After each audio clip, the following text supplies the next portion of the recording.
Azad Samaj party को जिस तरह का प्यार आशीर्वाद देने का काम किया है, मैं आगरा अलीगढ़ मंडल के अपने तमाम नेताओं का बहुत बहुत धन्यवाद करता हूं। भीममार आर्मी के हमारे साथी, आजाद समाज पार्टी के हमारे साथी, हमारे भाईचारा संगठनों के हमारे नेतागण, हमारे अधिवक्ता मोर्चा के साथी, मिशन 78 के साथी, युवा मोर्चा के साथियों का मैं बहुत बहुत धन्यवाद देता हूं। और ये पहला ऐसा आंदोलन है जिसके मंच पे SC, ST, OBC और मुस्लिम, जैन, सिख तमाम जातियों के नेता आपको देखने को मिले। बाकी जगह पे तो अगर वो MP MLA भी बना देते हैं, उसको इतनी हिम्मत नहीं देते कि वो अपने समाज के लिए एक शब्द मुंह से निकाल सके। आपको 2 अप्रैल 2018 याद है नहीं याद है? मैंने तो आगरा के जिलाधिकारी कार्यालय पे भी नीला झंडा देखा था, मेरे आज भी याद में याद किया।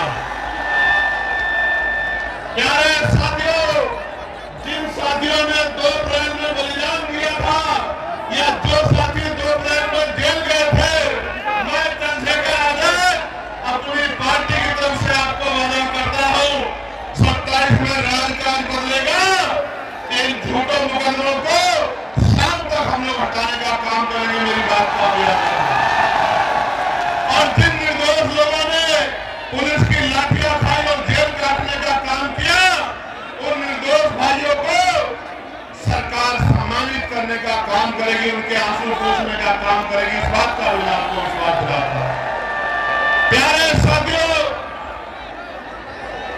आज जब मैं आगरा में हूं और उत्तर प्रदेश में ये हमारा दूसरा सम्मेलन है, हमने 18 प्रबुजन सम्मेलन किए थे।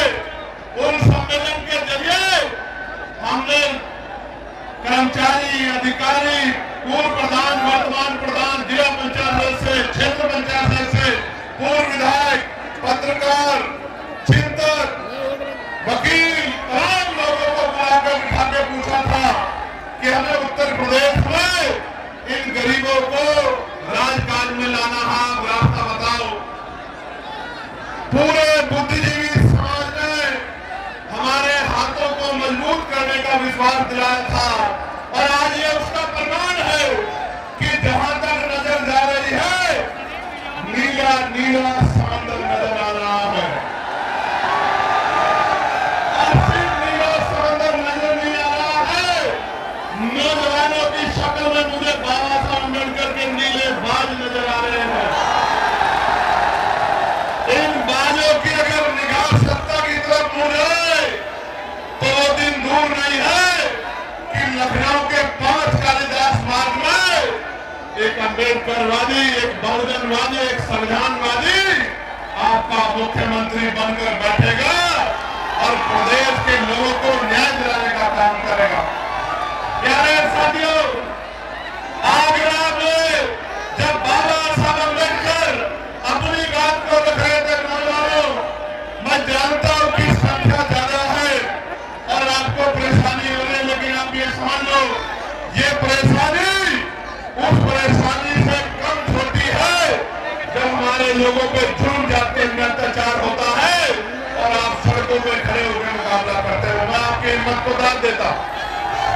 प्यारे साथियों, बाबा साहब अम्बेडकर जब अपनी बात रख रहे थे 18 मार्च 1956 में, उन्होंने सभी को समझाने का काम किया और उनकी कुछ बातें जो जेल में रहते मैंने पढ़ी थी, जिनका मेरे ऊपर इतना गहरा असर हुआ कि आज भी रात को जब आंख खुल जाती है अचानक से तो याद आता है कि बाबा साहब अपने अंतिम समय में रोआ करते थे, उनकी आंखों में आंसू होते थे और उनकी उम्मीदें नौजवानों से लगी हुई थी।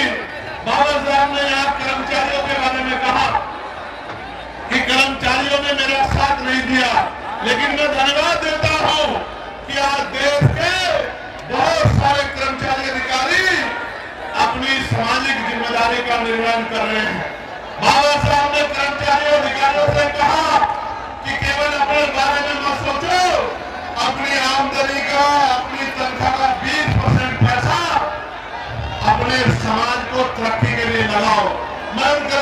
मैं धन्यवाद दूंगा